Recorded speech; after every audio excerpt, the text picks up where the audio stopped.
Though seemingly straightforward, the relationship between anime and the manga industry is actually rather complicated. A significant portion of this complexity stems from the fact that the anime industry's primary function is to promote the manga industry.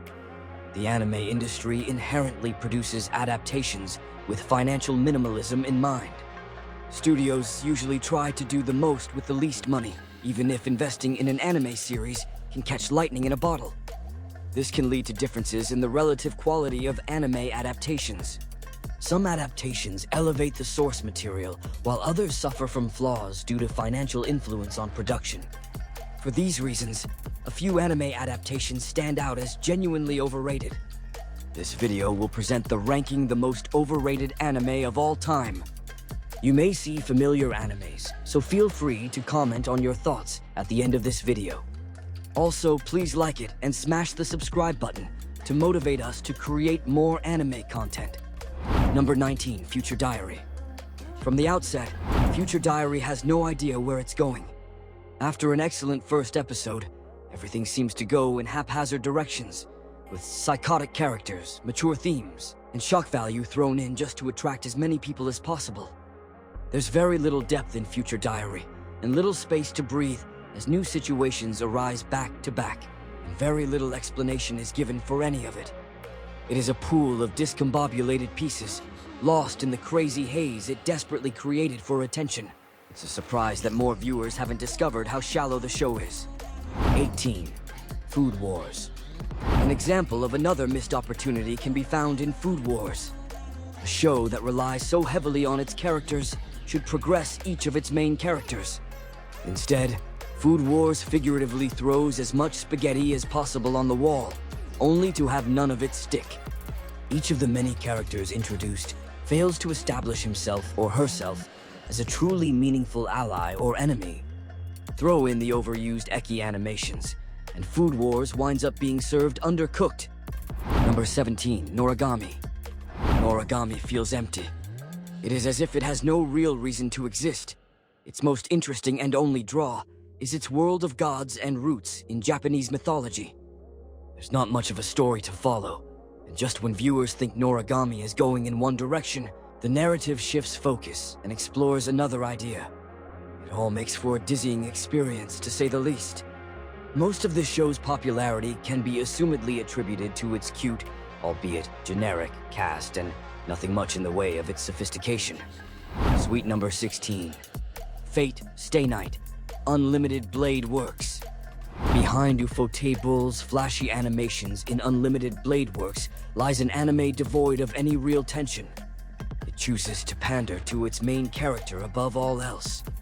Indeed, Shiro is perhaps one of the most self-serving protagonists in the entire medium.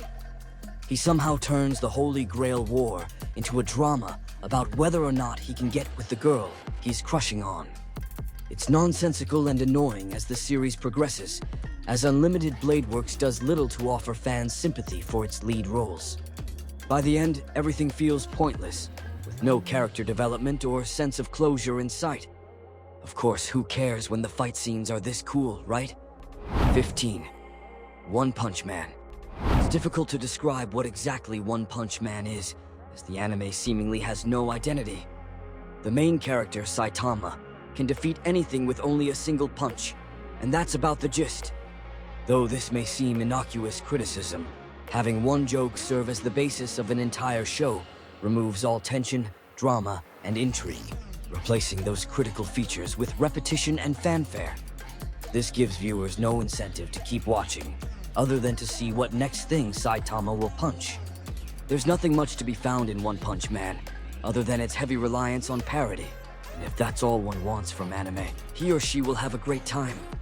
For those viewers who want to enjoy something more intelligent, One Punch Man doesn't have the brains to deliver. 14. Tokyo Ghoul. Tokyo Ghoul is the epitome of failed potential, yet horror fans still praise it for nothing more than its gruesome outer shell. Adapting the struggle between ghouls and humans into an anime could have presented audiences outside the manga with a unique dialogue on modern-day race divides and cultural insecurities. As a show, Tokyo Ghoul instead decides to devolve into a disjointed narrative that prioritizes aesthetics and action above everything else. Essentially, the biggest draw of the anime is its opening.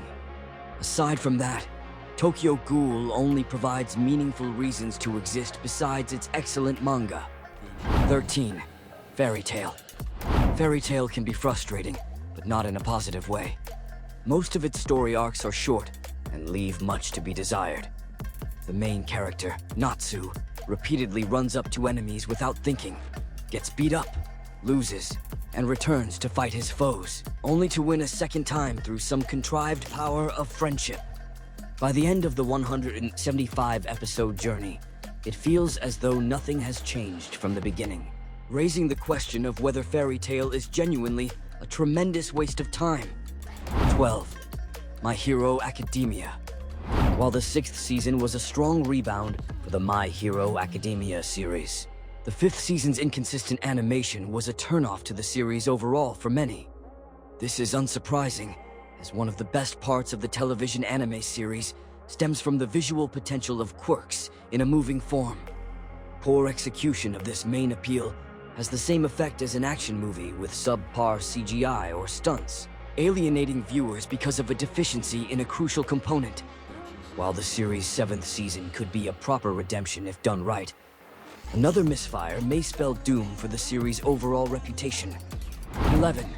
Berserk.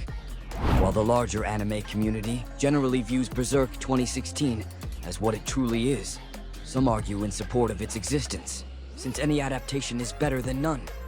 However, Berserk 2016 is indisputable proof against this claim, being both a poor adaptation and a poor television series. The series fails on all fronts, from breaking the most basic rules of perspective and framing to poorly adapting character expressions and a scene's foundational mood. Any arguments for this series are simply incorrect, despite the fact that most people see it in the light it deserves. Number 10. Dragon Ball GT. One of the biggest reasons Dragon Ball GT can be overrated is that it needs the canonicity of other franchise series. Despite the series' abundance of brilliant ideas, this fact hinders its genuine appreciation, particularly among younger fans who lack a nostalgic attachment to it. Even beyond this fact, the ideas in GT are executed poorly at times, such as the climactic moments of the baby arc and Piccolo's pointless death.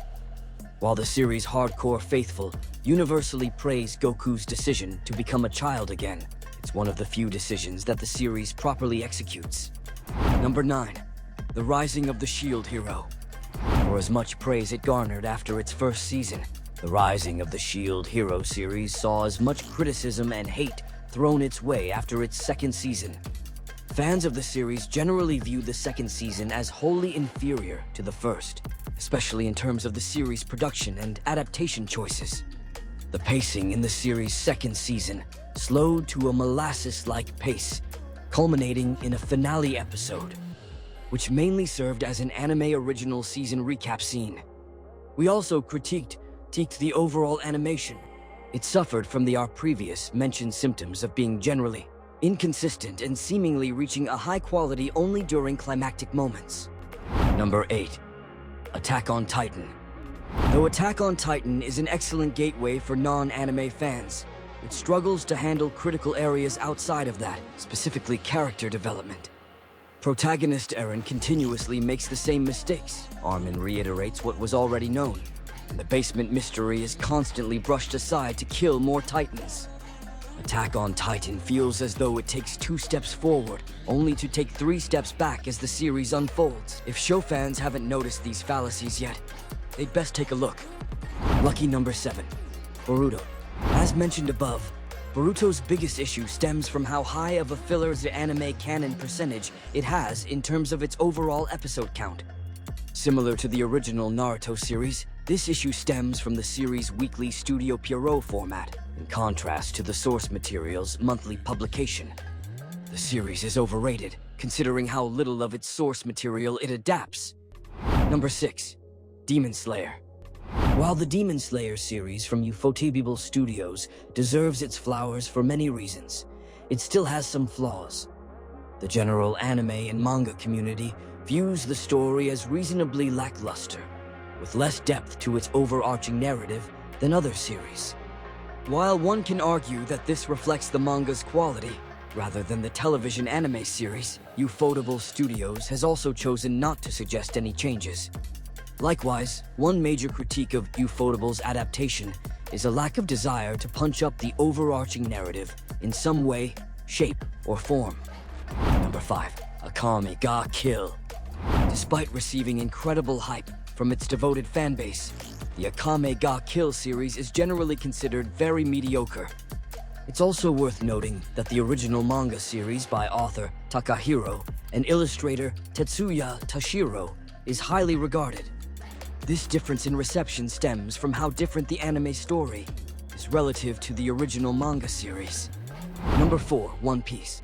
Despite being a Toei animation production, One Piece, the third of the big three series to appear on this list, suffers from problems similar to those of Naruto and Bleach.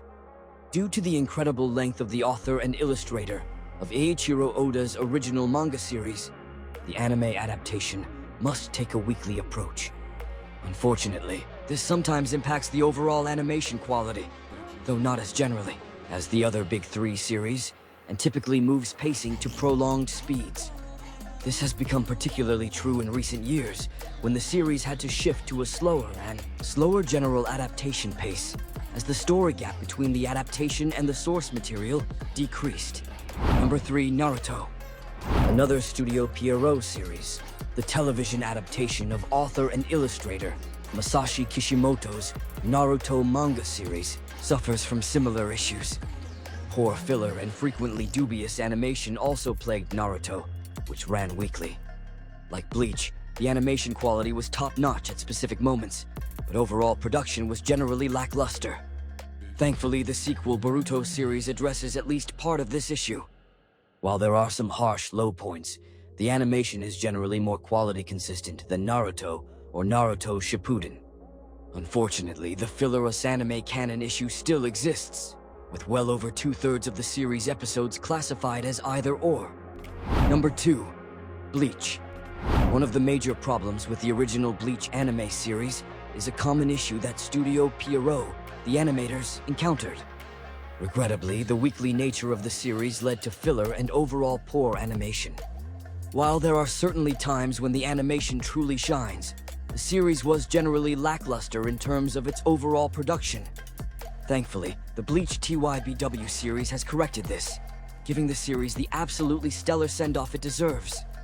While such proper treatment also necessitates the series' existence as a seasonal one, it's undoubtedly the right way to end the series on a high note. The top.